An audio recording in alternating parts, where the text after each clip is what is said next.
ইসলামের ইতিহাসের সবচাইতে মানে মর্মান্তিক যুদ্ধ হচ্ছে মোতাবাক, সবচেয়ে মর্মান্তিক। বদর, উহুদ, খন্দক, খায়বার যত যুদ্ধ আছে এগুলো যুদ্ধ অনেক বড় মাপের। মুতার যুদ্ধের প্রেক্ষাপট এবং সিচুয়েশনটা সম্পূর্ণ ডিফারেন্ট। এখানে আপনাদেরকে আমি তিনজন শ্রেষ্ঠ বীরের মহাকাব্য শোনাচ্ছি। কয়জন? তিনজন শ্রেষ্ঠ বীর পুরুষের মহাকাব্য। নবী সাল্লাল্লাহু আলাইহি ওয়াসাল্লাম একজন সাহাবীকে পাঠালেন, তার নাম হচ্ছে হারিস বিন উবাইদা। কি নাম বলেন? হারিস বিন উবাইদা, তুমি এই চিঠিটা নিয়ে যাও। এটা তো মদিনা রাষ্ট্র কায়েম হওয়ার পরের কথা, একদম নবম হিজরতের 8ম বছরের দিকে কথা আর কি। তখন ততদিন হুদাইবিয়ার সন্ধি হয়ে গেছে এবং কাজা উমরা আদায় হয়ে গেছে, খায়বার যুদ্ধ জয় হয়ে গেছে। খায়বারের পরের কথা এটা, যে হারিস বিন উবাইদা তুমি এই চিঠিটা নিয়ে যাও, ওই রোমকদের কাছে যাও। তখন তো সুপার পাওয়ার দুইটা, রোমানরা এবং পার্সিয়ানরা। তো এখনকার ওই যে এই কন্টিনেন্টের নেটো আর ওই কন্টিনেন্টের চায়না রাশিয়া যেটা করতেছে, তো সে গেল। ওখানে সুরাহবিল আল গাসসানি একজন শাসক ছিলেন ওইখানকার সিরিয়ার। সে ওই চিঠিটা দেখে বলতেছে যে আচ্ছা ঠিক আছে, বসো, দেখি কি করা যায়। চিঠিতে লিখে আছে ইসলাম কবুল করেন, আল্লাহ পাক শান্তি বর্ষণ করবেন, তাসলিম তাসলিম। নবী সাল্লাল্লাহু আলাইহি ওয়াসাল্লাম চিঠি আছে না একটা রাষ্ট্রপ্রধানদের কাছে, সে চিঠি ওই উদ্ধত আচরণ করে। আমি এখানকার আমির আমাকে ওই মক্কার মেষপালকরা চিঠি পাঠায়, কে চিঠি নিয়ে আসছে? যে হারিস বিন উবাইদা। আচ্ছা ওকে বসো। হারিস বিন উবাইদা রাদিয়াল্লাহু আনহুকে রাষ্ট্রদূতকে তারা নির্মমভাবে হত্যা করে। বুঝতে পারছেন? এবার নবী সাল্লাল্লাহু আলাইহি ওয়াসাল্লামের কাছে খবর যখন আসছে রাষ্ট্রদূতকে হত্যা করেছে, আমার সাহাবীকে, কয়জন সাহাবীকে হত্যা করেছে? 10 জন, 20 জন, 100 জন, একজন সাহাবীকে হত্যা করার প্রতিশোধ নেওয়ার জন্য নবী সাল্লাল্লাহু আলাইহি ওয়াসাল্লাম 3000 বাহিনীর একটা জিহাদি কাফেলা তৈরি করলেন। 3000 বাহিনী কাফেলায় তিনি নিজে নেতৃত্ব না দিয়ে বললেন যে এই কাফেলার নেতৃত্ব দিবে আমার প্রিয় ভাজন, তাকে তার পালক পুত্র বলা হতো এক সময়, যায়েদ ইবনে হারেসা রাদিয়াল্লাহু আনহু। কোন যায়েদ? তায়েফের সফরের সঙ্গী, তায়েফের সফরের একজন সাহাবী তার সাথে ছিল, তার নাম যায়েদ ইবনে হারেসা। যখন তায়েফবাসী নবীজিকে মারছিলেন, যায়েদ ইবনে হারেসা রাদিয়াল্লাহু আনহু তার বুক দিয়ে নবীকে জড়ায় ধরেছিলেন যে আমার গায়ে আঘাত লাগুক, তার গায়ে না লাগুক। এই সাহাবী যায়েদ ইবনে হারেসা রাদিয়াল্লাহু আনহু তাকে পতাকা দিয়ে বললেন এই মোতার যুদ্ধের আমির হচ্ছে যায়েদ ইবনে হারেসা।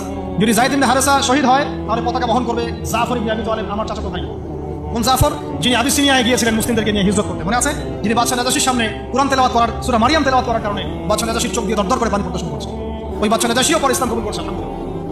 জাফর রাদিয়াল্লাহু আনহু পতাকা বহন করবে যদি যায়েদ ইবনে হারেসা শহীদ হয়। এরপরে যদি জাফরও শহীদ হয়, পতাকা বহন করবে আমার আরেক প্রিয় ভাজন সাহাবী আব্দুল্লাহ বিন রাওয়াহা রাদিয়াল্লাহু আনহু।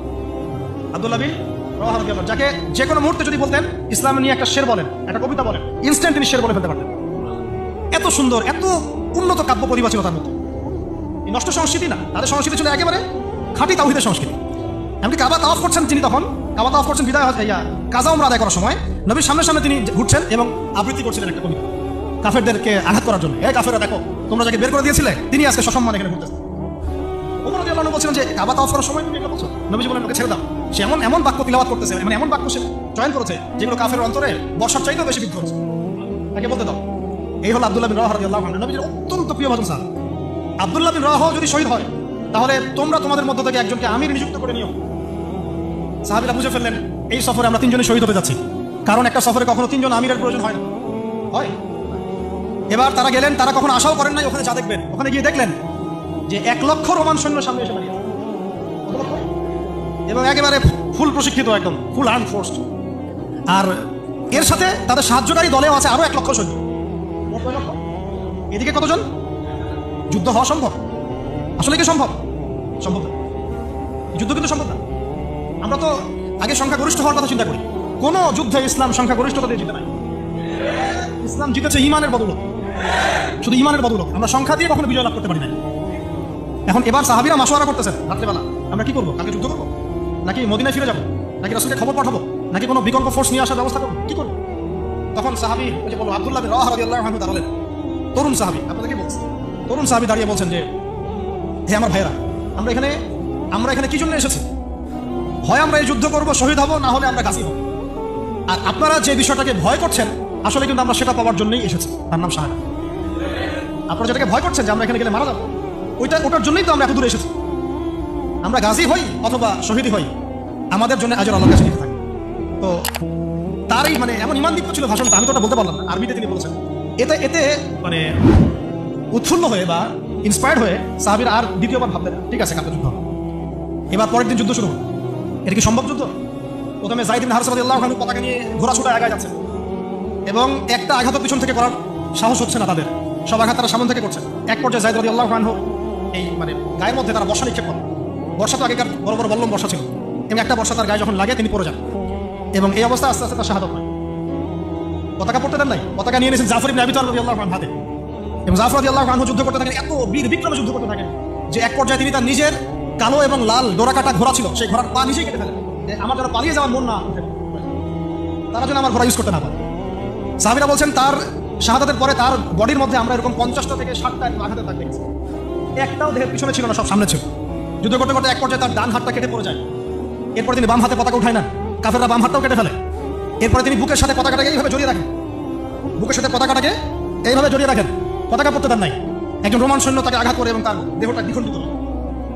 এই খবর নবী সাল্লাল্লাহু আলাইহি ওয়াসাল্লাম ওই মদিনায় বসে বসেই পাচ্ছিলেন। তিনি বললেন এই মাত্র যায়েদ শহীদ হলো, এই মাত্র জাফর শহীদ। একটু তিনি কান্নার ভাব চলে আসলো, একটু পরে নবীজি হেসে দিলেন। সাহাবীরা বলছেন আপনি হাসছেন কেন আসলেন? তিনি বলছেন যে জাফর এর ডান হাত প্রথমে কেটে গেছে, তারপর বাম হাত কেটে গেছে। আল্লাহ রাব্বুল আলামিন তাকে এই দুইটা কাটা হাতের বিনিময়ে জান্নাতে দুইটা বড় বড় পাখা দিয়েছে। এইটা দিয়ে তিনি জান্নাতে ঘুরে বেড়াচ্ছেন আর ফল খাচ্ছেন। তার নাম হয়ে গেল জাফর আত-তাইয়ার, জাফর আত-তাইয়ার, পাখাওয়ালা। এরপরে পতাকা হাতে নিলেন সেই আব্দুল্লাহ বিন রাওয়াহা রাদিয়াল্লাহু আনহু। তিনিও তো বীর বিক্রমে যুদ্ধ করতে লাগলেন। এক পর্যায়ে তিনি একটু কান্না করেছিলেন। সাহাবীরা বলছেন আপনি ভয় কান্না করতেছেন? জি না, আমি ভয় কান্না করছি না, বরং কোরআনের একটা আয়াত আমার মাথায় আসছে বলে আমি কান্না করছি। সে একটা ছিল সূরা মারিয়ামের মধ্যে, ওয়াইম মিনকুম ইল্লা ওয়ারিদুহা কানা আলা রাব্বিকা হাতমান মাকদিয়া। এটা হচ্ছে আপনার রবের একেবারে একটা চিরনির্ধারিত একটা বিষয়, তোমাদের সবাইকে। আমরা বলছি ওয়াইম মিনকুম ইল্লা ওয়ারিদুহা কানা আলা রাব্বিকা হাতমান মাকদিয়া, মানে তোমাদের সবাইকেই আবশ্যিকভাবে ম্যান্ডেটরি ভাবে এই জান্নাত জাহান্নামের উপর অবস্থিত এই পুলসের পার হতেই হবে। এটা তোমার রবের একটা প্রাচীন একটা মানে স্টেটমেন্ট, এটা তোমাকে করতেই হবে, সবাইকে করতে হবে। এই আয়াতটা মনে হয় আমার কান্না আসতেছে। একজন তাকে একটা হাড্ডিওয়ালা গোশত এনে দিয়েছিল, তিনি সেই গোশতটা খাওয়ার জন্য চেষ্টা করছিলেন, পরে একটা কামড় দিয়ে ফেলে দিয়েছেন। তারপরে তিনি ছুটলেন যুদ্ধ করার জন্য এবং ওই সময় একটা কবিতা আবৃত্তি করেছেন, হে আমার মন, তোমার নফস হয়তো চাচ্ছে, তুমি হয়তো চাচ্ছ এখান থেকে পালিয়ে যাওয়ার জন্য, জেনে রাখো সামনে তুমি যা দেখছো এর পিছনে আছে জান্নাত। শেষমেশ কি জীবন দেখেন, কি ব্যক্তিত্ব, কি ক্যারেক্টার, কেমন গায়রত, কেমন ইজ্জত, কেমন সম্মান, কি জীবন। এরপরে তিনিও শহীদ হলেন, পতাকা হাতে তুলে নিলেন আল্লাহর বীর খালিদ বিন ওয়ালিদ রাদিয়াল্লাহু আনহু, তাকে পতাকা দেওয়া। তিনি কিন্তু নতুন মুসলিম হয়েছেন। উহুদের যুদ্ধের যে ক্রাইসিস, এটা কিন্তু তার হাতে। গাজা আমরা আদায় করতে গিয়ে নবীজি চিঠি লিখে দিয়েছেন, ছোট্ট করে একটা, একজন তার লিখিয়েছেন যে খালিদকে চিঠিটা পৌঁছে দিও। ওখানে লেখা আছে, খালিদ তুমি যদি কাফেরদের পক্ষ অবলম্বন না করে মুসলিমদের পক্ষ নিতে, ঠিক আছে? একটা লেখা একটা চিঠি খালিদ রাদিয়াল্লাহু আনহু একবারে কলিজাটা কাঁপায় ফেলছে। তিনি মক্কা থেকে মদিনায় গিয়ে নিজে ইসলাম কবুল করে আসছেন এবং নবী সাল্লাল্লাহু আলাইহি ওয়াসাল্লাম তাকে কিন্তু আন্ডারস্টিমেট করেন নাই। তার হাতে উল্টা তরোয়াল উঠাই দিয়ে বলছেন যে আজকে থেকে এই তরোয়াল তোমার এবং তোমার নাম হচ্ছে সাইফুল্লাহ, তুমি আল্লাহর তরবারি। এরপর থেকে তিনি প্রায় 80-90টা যুদ্ধ করেছেন, সবগুলোতে জয়লাভ করেছেন। ওই খালিদ রাদিয়াল্লাহু আনহু পতাকা তুলে নেন মোতার যুদ্ধে। তারপরে সিরাতের মধ্যে আসছে, তিনি বলছেন নিজের ভাষায় যে ওই দিন আমার হাতে 9টা তরোয়াল ভেঙে গেছে। যুদ্ধ করতে করতে করতে করতে ওই দিন আমার হাতে 9টা তরোয়াল ভেঙে গেছে।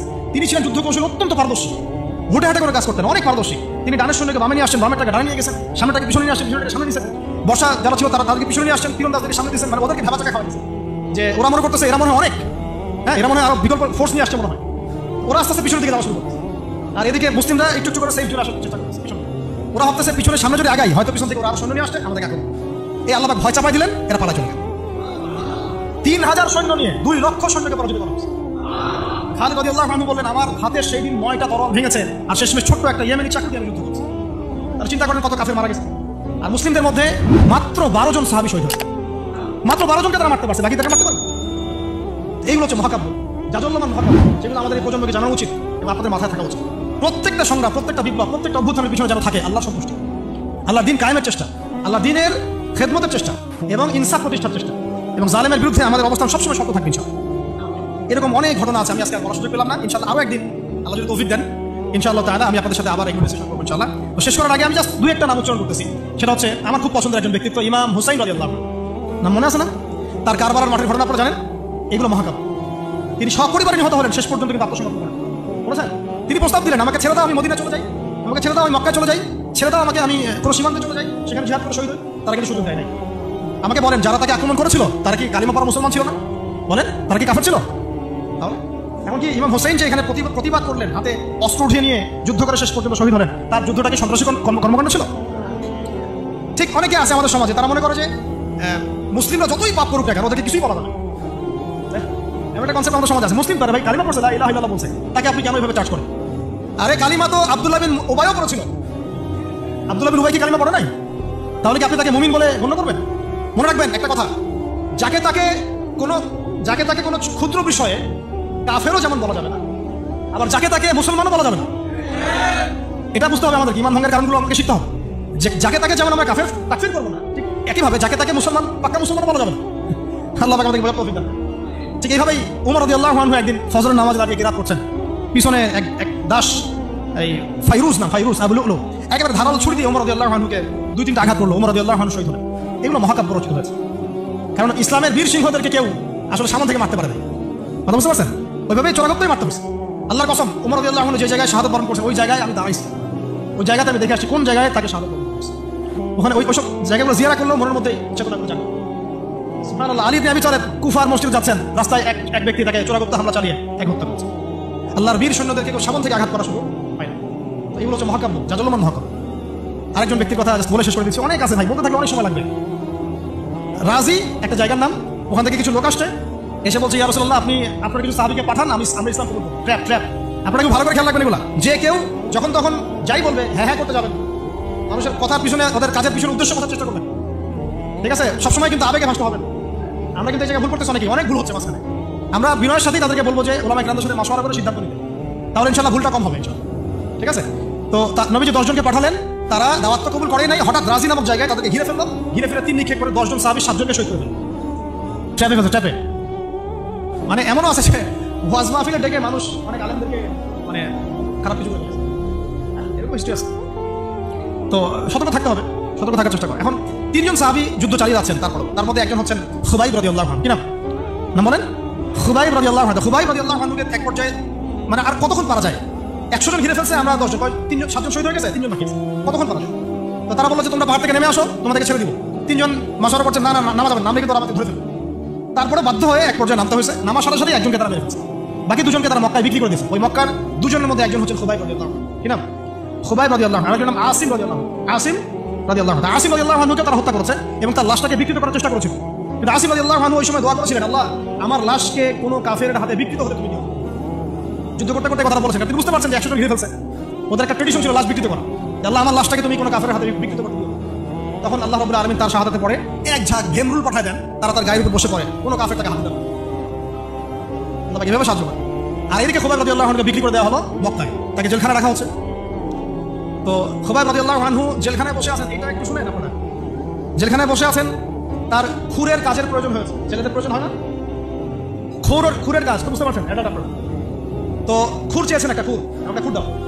এখন কথা হচ্ছে খুবাইব রাদিয়াল্লাহু আনহু খুর চাইছেন, খুর দেওয়া হয়েছে, তারা খুর দিচ্ছে। তো খুর কাজ শেষ করার পরে ওই কাফেরদের একটা বাচ্চা, ছোট বাচ্চাটা দৌড়াদৌড়ি করতে গিয়ে ওই জেলখানার ভিতরে ঢুকে গেছে, খুবাইব রাদিয়াল্লাহু আনহুর কাছে চলে আসছে। তো খুবাইব রাদিয়াল্লাহু আনহু কিন্তু পারতেন তাকে জিম্মি করে ওখান থেকে বের করতে, তাই না? কোলে বসে আদর করতেছেন বাচ্চা, যার বাচ্চা সে তো আতঙ্কে, এইবার তো অবস্থা খারাপ, ওর বাচ্চাকে মেরে ফেলা তো সমস্যা।